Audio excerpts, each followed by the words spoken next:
We can now officially say the Eras is over.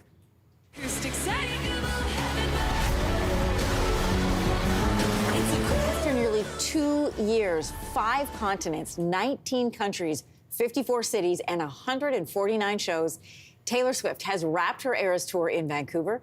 This tour is the first to break the billion-dollar mark. It has been an enchanted journey for the superstar who changed industry standards forever and always. That's not my last one. To give us some closure, that's the last one. On the Eras Tour, we are joined by someone who knows Taylor all too well. Just kidding. And it was at one of her shows. Music journalist Emily Hanskamp. Nice to see you. Amazing puns. Amazing. Thank you so much. Listen, there's no bad blood. I promise they will end sometime soon. There's no bad blood. The tour broke attendance records, demand records. When it was announced, Ticketmaster sales, it shut down sales. Yeah. 3.5 billion ticket requests, overwhelming. Talk to us about the impact in the numbers of this tour. To contextualize that 3.5 billion, that's more than 4 times the record in the history of Ticketmaster. And I think, people are wondering why. Whether you are a Swiftie or not a Swiftie, why was this demand so intense? I think one of those reasons is, that positivity, you want to share in that love, you want to share in that moment. What's not to love about that? But I think even more so is Taylor Swift is the biggest, if not also the last remnant of monoculture that we have. I don't want to make people clutch their pearls at home, but this is akin to a Michael Jackson. This is akin to a Beatles. In 2024, we don't have moments like this where we can all rally almost universally around this kind of moment of community. And I think that the FOMO really kicks in when fans and the public, even who aren't fans, want to participate in that because we are hungry for that moment of community. We are hungry for that moment of connection at this massive international level. Let's talk about the role. I mean, there's Taylor and her team and strategy, but let's talk about the role that fans played in making this a global phenomenon.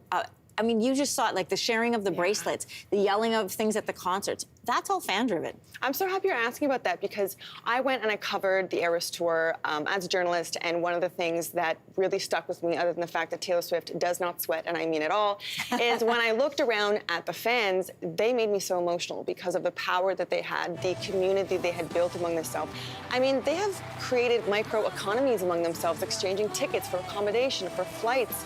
They have, created rituals, like you're saying, friendship bracelets. I know we often talk about the Swiftie effect, the Taylor Swift effect, but it really is the effect of her fans. All of these things we're talking about would not be possible if she did not have, in my opinion, the most powerful fan base in the music industry. How might the Eras Tour shift touring for other artists going forward? I mean, when you say it broke 4 times the record for Ticketmaster, the expectation, the bar has been reset, I would say, with this tour. 1,000%. And I think that artists are kind of at the edge of their seats a little bit looking at this because you're looking at the biggest pop star in the world who would go on stage for 3.5 hours every night, nonstop, costume changes, light up bracelets, top of the line production, fan service. So am I saying that all artists are going to be delivering an Eras Tour? No, that's impossible. But the standards have now been set for concerts to not just be concerts, but for them to be experiences, especially at the level and price that fans are paying. Their expectations have risen to a point that now other artists have to take heed and will have to step their game up as well because the bar is in the heavens at this point. It was interesting reading Michael Bublé's post because he was at the concert in Vancouver and he's commending her as an entertainer, but somebody who also creates this magic moment between his daughter and his wife. Anyway, that's a lot because he's an amazing performer.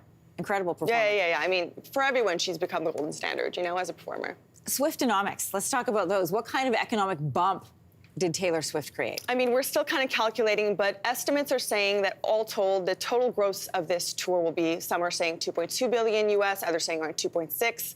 In terms of, you were wondering at home what Taylor's making, Forbes estimates between 10 and 13 million personally per show. And you mentioned Anne-Marie, that's about 149 shows. So it's a lot of money. But I want to say one stat that really blew my mind, which is typically a concert goer, for every $100 you spend, there's about 300 you spend ancillary spending on accommodation, hotels, restaurants.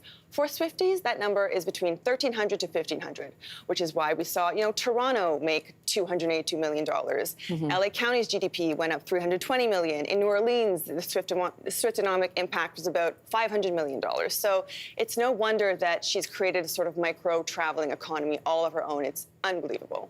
Can she do another tour like this? Has she sort of created the bar for herself? She has set the bar for herself. And even Taylor will have to come back when she does come back. It's going to have to be different enough that she's not directly competing with herself. Is it going to be a musical, a festival, a movie, a documentary? She knows. Only she knows. Only she knows. She's 8 steps ahead of us. She always is. So we'll have to see. Emily Hanscap, great to have you here as always. This has been fun. If you liked that video, make sure to subscribe to the Your Morning YouTube feed where you can find all kinds of new content posted every weekday morning.